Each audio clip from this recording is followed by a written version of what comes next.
The hallway smelled of floor wax and old paper, the kind of scent that clings to buildings meant to hold memory.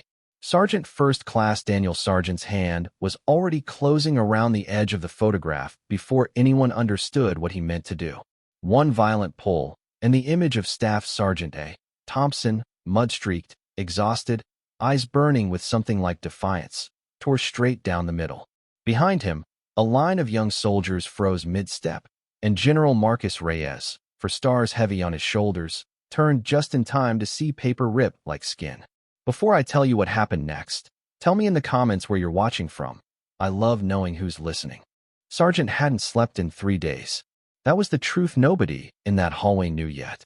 His hands trembled, not from rage alone, but from something older, something buried under years of silence. He told himself he was doing this because Thompson didn't deserve the wall. He told himself a lot of things lately. The photograph gave way easily, too easily, as if it had been waiting for someone angry enough to finally end the argument he'd been having with himself since Operation Iron Talon ended, and he came home with a body that worked and a mind that didn't. General Reyes did not shout. That was the first thing the watching soldiers noticed, the absence of the noise they expected. He simply reached out, calm as still water, and caught the torn half before it could fall to the floor. His grip was firm, careful, the way a man holds something he has decided, without discussion, that he will not let break any further.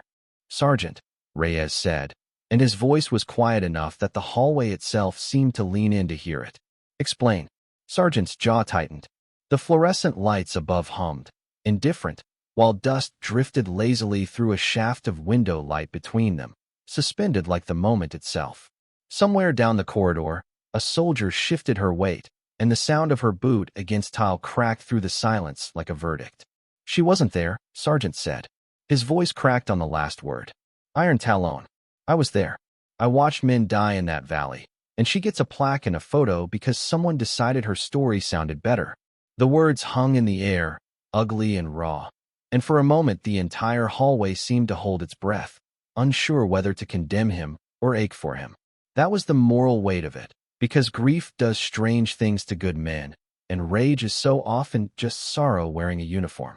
She thought she'd never have to defend her place on that wall.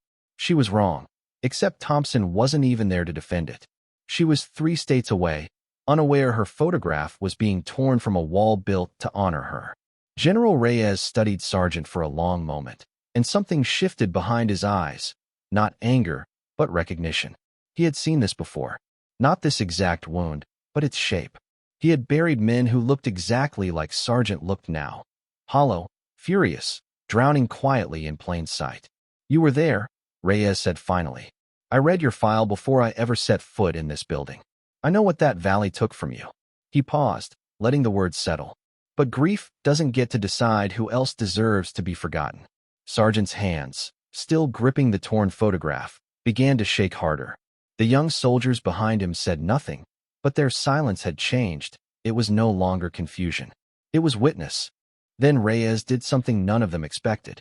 He knelt, gathered the second torn half from where it had fluttered to the floor, and pressed both pieces together against his palm, aligning the tear as gently as a man setting a broken bone. "She lost 3 fingers pulling a driver out of a burning vehicle," Reyes said, not raising his voice, letting each word land like a stone dropped into still water. "She didn't do it for a wall. She did it because the man screaming inside that truck used to be her friend from Basic. That's the story behind this photograph, Sergeant.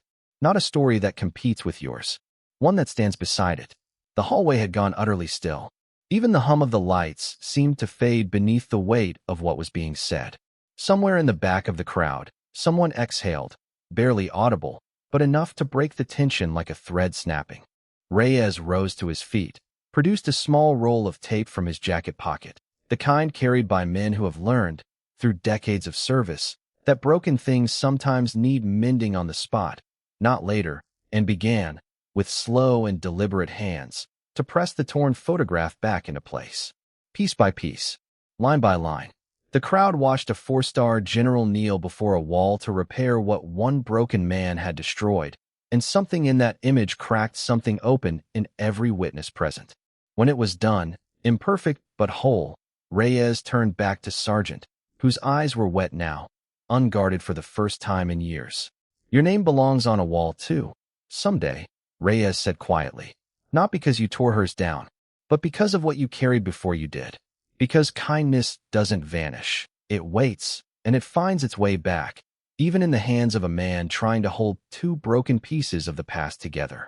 And maybe that's the real story of the Hall of Honor. Not the polished plaques or the perfect photographs, but the quiet moment when someone chooses to repair instead of retreat, to understand instead of condemn. If this story moved you, tell us below. Have you ever seen someone choose compassion over judgment when it mattered most? Share this with someone who needs the reminder that healing is still possible. Subscribe for more stories that honor the quiet courage we rarely see. And stay, because the next story might just be the one that changes how you see someone you thought you already understood.